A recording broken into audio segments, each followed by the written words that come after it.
नमस्कार, India news देख रहे हैं आप और मैं हूं आपके साथ सचिन दुबे। उत्तर प्रदेश विशेष की शुरुआत करते हैं। मां विंध्यवासिनी के धाम मिर्जापुर में सोमवार को 3037 करोड़ रुपए की 146 किलोमीटर लंबी राष्ट्रीय राजमार्ग परियोजना का लोकार्पण किया गया। यह लोकार्पण केंद्रीय परिवहन मंत्री नितिन गडकरी, सीएम योगी आदित्यनाथ और केंद्रीय वाणिज्य और उद्योग राज्य मंत्री अनुप्रिया पटेल के हाथों किया गया। इस अवसर पर सीएम योगी आदित्यनाथ ने कहा कि पहले की सरकार की सोच संकुचित थी, विकास का कोई एजेंडा नहीं था, सिर्फ परिवार ही उनकी सोच में था।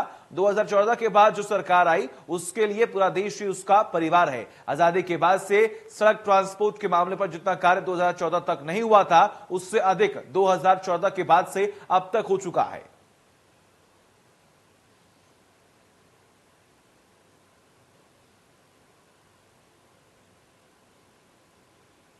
तो एक साथ चार राजमार्गों का लोकार्पण हो रहा है। सीएम ने इस बात का जिक्र किया है 3000 करोड़ से ज्यादा का लोकार्पण हो रहा है, यानी कि प्रदेश को विकास की राह पर आगे बढ़ाने का कार्य लगातार किया जा रहा है। बीजेपी के लिए पूरा देश परिवार है और बीजेपी इस पूरे देश के लिए ही काम कर रही है।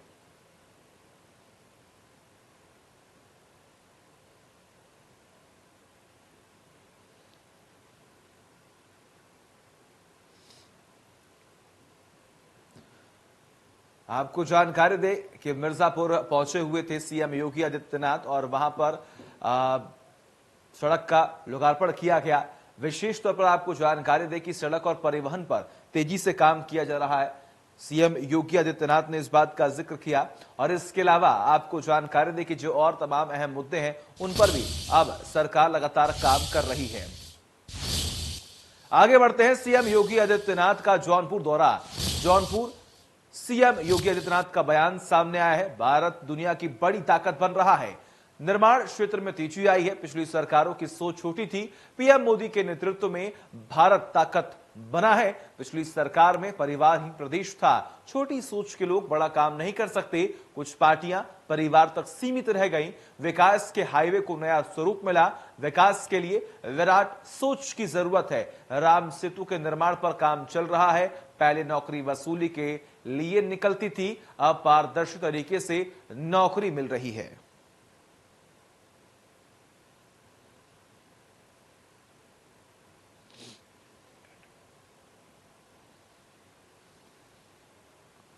आज भारत दुनिया की एक बड़ी ताकत बनने की अग्रसर है और उस बड़ी ताकत के लिए इंफ्रास्ट्रक्चर का सबसे महत्वपूर्ण योगदान होता है। भारत के इस इंफ्रास्ट्रक्चर के लिए अच्छी सड़कें हो, हाईवे का निर्माण, रेलवे का हो, वाटरवे हो, एयरपोर्ट हो, लॉजिस्टिक हब हो, इन सब की अपनी बड़ी भूमिका होती है और इस बड़ी भूमिका के लिए उस प्रकार का एक बड़ा विजन चाहिए। छोटी सोच के लोग बड़ा काम नहीं कर सकते हैं। पिछली सरकारों की सोच संकुचित थी, छोटी थी, इसलिए परिवार तक सीमित थे और आज प्रधानमंत्री मोदी जी के लिए भारत की 135 करोड़ की आबादी ही परिवार है और इसलिए भारत सरकार के स्तर पर इंफ्रास्ट्रक्चर डेवलपमेंट के जो बड़े बड़े प्रोजेक्ट आज लागू किए जा रहे हैं और उसका परिणाम है कि भारत की दुनिया के अंदर एक नया सम्मान बढ़ा है। हम समस्या नहीं बने रहने देना चाहते। हमने समस्या के समाधान का संकल्प लिया है और इसी बात के संकल्प के साथ हम लोग सार्वजनिक जीवन में आए हैं। समस्या का जो समाधान करे वही सरकार है और जो समस्या पैदा करे वही वंशवादी राजनीति करने वाले राजनेता हैं। परिवारवाद और वंशवाद के आधार पर जिन लोगों ने प्रदेश के नौजवानों के जीवन के साथ खिलवाड़ किया, किसानों को बदहाल किया, गरीबों के रोजी रोटी पर डकैती डालने का कार्य किया, जाति के नाम पर आपस में लड़ाने का कार्य किया,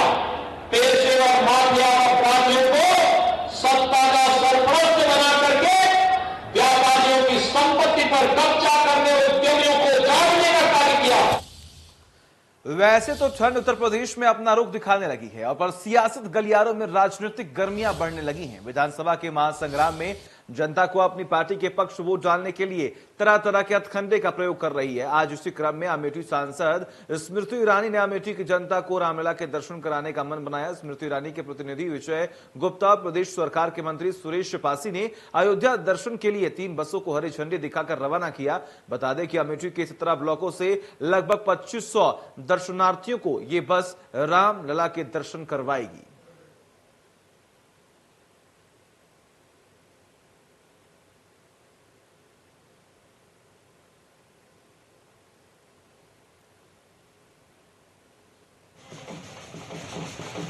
अयोध्या दर्शन का कार्यक्रम है और जैसा हमारी परंपरा है, परिवार में जब कोई अच्छा व्यक्तित्व का व्यक्ति निकलता है आगे, तो वो अपने परिवारीजनों को धर्मार्थ के लिए भेजता है।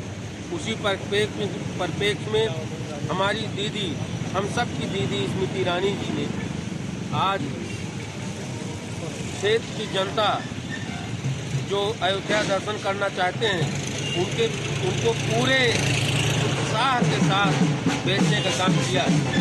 आज अमेठी से केंद्रीय मंत्री स्मृति ईरानी के द्वारा 5 विधानसभा से यहाँ पे 150 लोग, करीब 27 ब्लॉक से हर ब्लॉकों से लोग अयोध्या दर्शन के लिए भेजे जा रहे हैं। हमारे साथ सुरेश पासी जी हैं जो कि उत्तर प्रदेश सरकार में मंत्री है। मैं इनसे जानना चाहूँगा इस कार्यक्रम का उद्देश्य क्या है। आज जहाँ वर्षों बाद जो है काफ़ी संघर्ष के बाद प्रभु श्री राम का मंदिर बना है, तो वहीं पर हम सबकी लोकप्रिय सांसद दीदी स्मृति ईरानी जी के माध्यम से सभी 17 मंडलों से 2 बसें जो है उस प्रभु श्री राम की नगरी में तीर्थ के लिए भेजी जा रही हैं। और आज लोगों में उत्साह है, जो प्रभु श्री राम का जहाँ पर मंदिर का निर्माण हो रहा है वहाँ पर भी दर्शन करेंगे और हनुमानगढ़ी का भी दर्शन करेंगे, सरयू जी में स्नान भी करेंगे। और इससे प्रभु राम के दर्शन से हम लोगों के जीवन में पुण्य मिलता है और वो पुण्य दिलाने का काम हम सबकी लोकप्रिय दीदी सांसद स्मृति ईरानी जी कर रही हैं। उनकी वजह से अपने अमेठी जनपद के हजारों की संख्या में लोग प्रभु श्री राम की नगरी के दर्शन करेंगे। तो मैं दीदी जी को भी बहुत बहुत बधाई देता हूँ। और जो तीर्थयात्री यहाँ से दर्शन करने अयोध्या के लिए जा रहे हैं, मैं उनके मंगलमय जीवन की कामना करता हूँ कि प्रभु श्री राम के दर्शन करने के बाद उनके जीवन में और खुशी आए। कहीं ना कहीं 5 विधानसभा से लोगों को लिया जा रहा है, जितने लोग दर्शन में जा रहे हैं, तो इसी बहाने कहीं ना कहीं विधानसभा चुनाव को देखते हुए कहीं विधानसभा को मजबूत करने का। देखिए, प्रभु श्री राम हम सबके आदर्श हैं और प्रभु श्री राम की जिसके ऊपर कृपा होती है वो तो मजबूत होता ही है। और जो प्रभु श्री राम का दर्शन करेगा निश्चित मजबूत होगा और वो काम हमारे दीदी के माध्यम से होगा। दीदी के माध्यम से होगा। अरविंद श्रीवास्तव यहाँ से करीब 150 लोग अमेठी से अयोध्या दर्शन के लिए जा रहे हैं, जो कि वहाँ पे रामलला का दर्शन करेंगे, हनुमानगढ़ी का दर्शन करेंगे। और ये आप देख लीजिए कि बसें लग गई हैं, इसमें करीब 50-60 लोग बैठे हुए हैं। कहीं ना कहीं भगवान राम के दर्शन के लिए काफ़ी उत्साहित भी हैं लोग। और यहाँ से अयोध्या जाने के लिए इनको बाकायदा प्रसाद, साड़ी, कंबल, जितने भी दर्शनार्थी हैं सबको स्मृति ईरानी के पीए विजय गुप्ता द्वारा प्रदान किया जा रहा है। उनका तिलक लगाया जा रहा है, उनको टीका किया जा रहा है और उनको अयोध्या के लिए विदा किया। बीजेपी की जन विश्वास यात्रा अलीगढ़ पहुंची और पूरे अलीगढ़ में भ्रमण किया। इस जन विश्वास यात्रा में उत्तर प्रदेश के डिप्टी सीएम दिनेश शर्मा भी शामिल हुए। जनसभा की खास बात यह रही कि मुस्लिम क्षेत्रों में भी लोगों ने उसका स्वागत किया। मीडिया से बात करते हुए दिनेश शर्मा ने कहा कि अलीगढ़ माननीय कल्याण सिंह की कर्मस्थली है, पूरा जन समुदाय सड़क पर उतरा हुआ है। यह उपयोगी योगी जी के प्रति, मोदी जी के प्रति लोगों का आकर्षण है। आज जिस तरह जनता उतरकर सड़कों पर आई है, यह जन सैलाब इस बात का परिचायक है कि आने वाले चुनाव में भारतीय जनता पार्टी जीतेगी।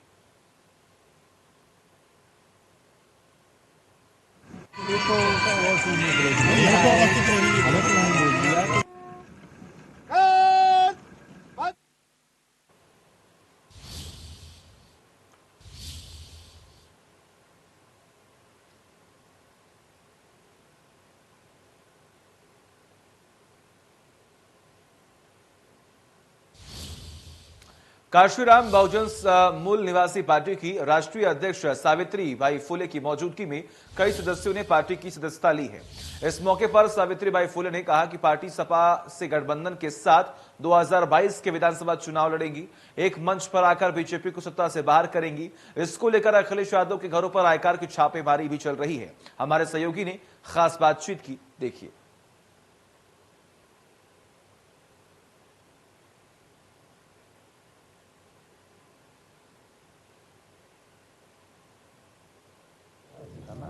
भाजपा की सांसद रही और पिछले लोकसभा चुनाव में कांग्रेस से प्रत्याशी रही और इस बार अपनी पार्टी काशीराम बहुजन मूल निवासी पार्टी बनाने के बाद इस बार फिर 2022 विधानसभा चुनाव में होंगी। सावित्रीबाई फुले जी हमारे साथ मौजूद हैं। क्या कुछ रणनीति रहेगी इस बार चुनाव को लेकर? 2022 के चुनाव में बीजेपी को सत्ता से बाहर करने के लिए अम्बेडकरवादी समाजवादी एक मंच पर आकर के और हम बीजेपी को सत्ता से बाहर करेंगे। क्योंकि बीजेपी आरएसएस की सरकार जब से केंद्र प्रदेश में बनी है तभी लगातार भारत के संविधान में दिए गए कानून को खत्म करती जा रही है, जिसका जीता जागता प्रमाण आप लोग को देखने को मिला कि महाराष्ट्र में जो पिछड़ी जातियों के लिए आरक्षण की व्यवस्था थी वो खत्म कर दिया गया। इसी तरीके से अनुसूचित जात जनजाति की जो आरक्षण की व्यवस्था है बहुत बारीकी से ये बीजेपी आरएसएस की सरकार समाप्त करती जा रही है। चाहे वो कृषि कानून बिल हो, चाहे वो नागरिक बिल हो, चाहे वो महिलाओं के लिए तमाम कानून हो, बहुत बारीकी से समाप्त किए जा रहे हैं। कहीं न कहीं एक साजिश है बीजेपी की। नया लोकसभा बनाया जा रहा है। लोकसभा में नया संविधान रखने की इनकी तैयारी है। ये इस बात की लड़ाई तो मैं 2017 से लेकर सदन से लेकर सड़क तक मैं निरंतर लड़ती आ रही हूँ और 2022 में बीजेपी को सत्ता से बाहर करने के लिए हम लोगों की पूरी तैयारी उत्तर प्रदेश में चल रही है। तो ये थी सावित्रीबाई फुले। साफ तौर पे काशीराम बहुजन मूल निवासी पार्टी बनाई गई है और साफ तौर पर इसी पार्टी के बैनर तले अब इस बार 2022 विधानसभा चुनाव में जाएंगे। हालांकि समाजवादी पार्टी के साथ गठबंधन होगा, साफ तौर पर देखना होगा कि आगे के चुनाव में क्या कुछ और देखने को मिलता है। रवि कुमार, इंडियन लखनऊ। गाजीपुर के जंगीपुर विधानसभा से दूसरे दिन शुरू हुई जन विश्वास यात्रा कैबिनेट मंत्री अनिल राजभर के नेतृत्व में निकाली गई। यह यात्रा जंगीपुर विधानसभा के कुछ हिस्से से होते हुए जमानिया और सैदपुर विधानसभा पहुंची। यह यात्रा मेदिनीपुर गांव से शुरू हुई जो जमानिया के रामलीला मैदान में पहुंची। यात्रा जमानिया से चोचकपुर होते हुए सैदपुर पहुंची। जन विश्वास यात्रा में कैबिनेट मंत्री अनिल राजभर के साथ बीजेपी जिला अध्यक्ष भानु प्रताप सिंह, जमानिया विधायक सुनीता सिंह, एमएलसी विशाल सिंह चंचल के साथ तमाम बीजेपी नेता और कार्यकर्ता मौजूद रहे।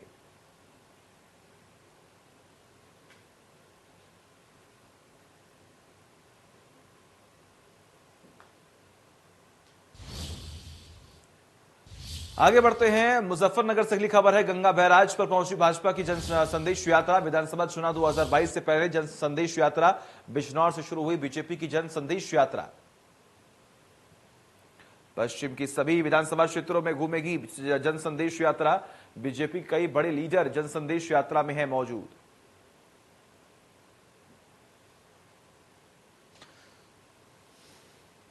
तो जन संदेश यात्रा निकाली गई है और आप देख पा रहे हैं किस तरीके से जन सैलाब जो है वो उमड़ा है। आप देख पा रहे हैं तमाम बड़े चेहरे भी मौके पर मौजूद है।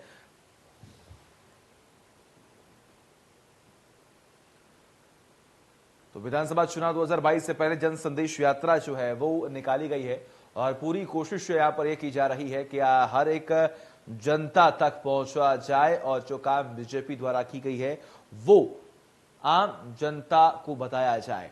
ऐसे में आप ये मुजफ्फरनगर की तस्वीरें देख पा रहे हैं।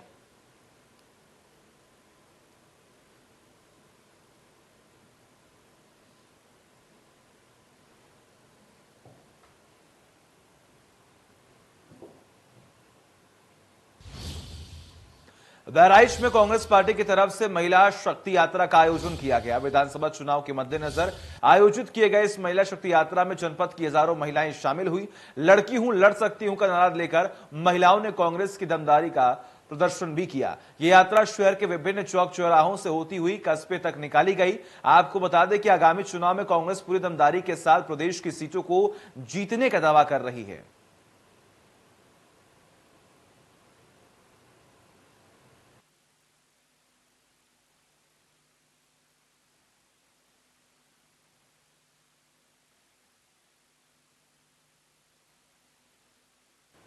तो महिला शक्ति यात्रा में शामिल हुई हजारों महिलाएं, ये आप देख पा रहे हैं। महिलाओं का जन सैलाब उमड़ा हुआ है। खास तौर पर लड़की हूं लड़ सकती हूं का नारा बुलंद किया जा रहा है। कांग्रेस पार्टी की तरफ से भी तमाम तैयारियां हो चुकी हैं। प्रियंका गांधी वाड्रा अब लगातार उत्तर प्रदेश की ओर फोकस कर चुकी हैं और कहीं ना कहीं महिलाओं को अब मेन फोकस करके आगे बढ़ने की कोशिश की जा रही है। कहीं पर आरक्षण की बात हो रही है तो कहीं यह कहा जा रहा है कि मैं महिला हूं, मैं सब कुछ कर सकती हूं, और इसी नारे के तहत आगे बढ़ने का प्रयास किया जा रहा है।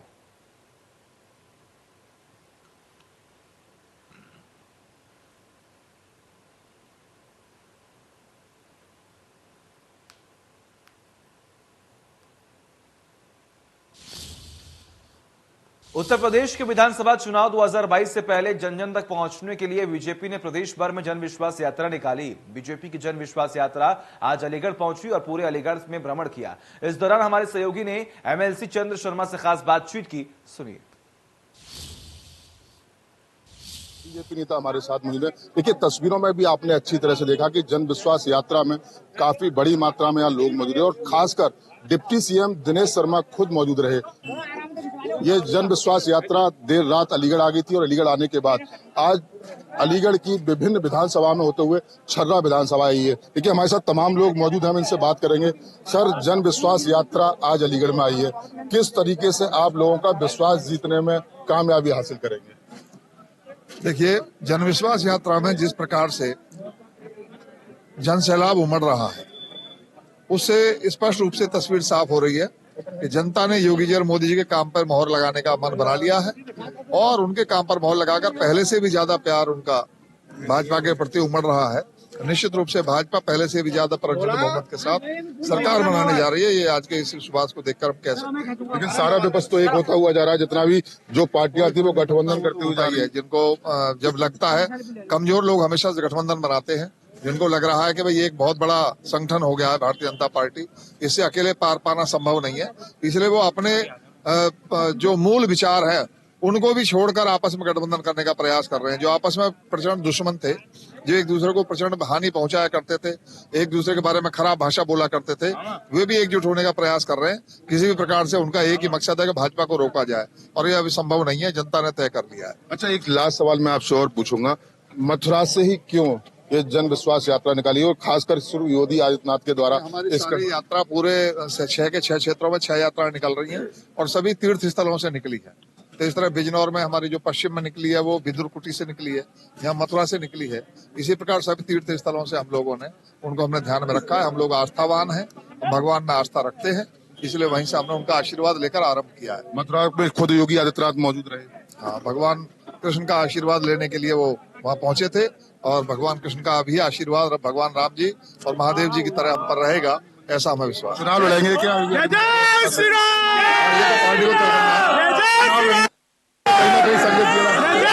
पार्टी क्या करेगी? देखिए, तमाम लोग बीजेपी विश्वास। चलिए, वक्त है छोटे से ब्रेक का।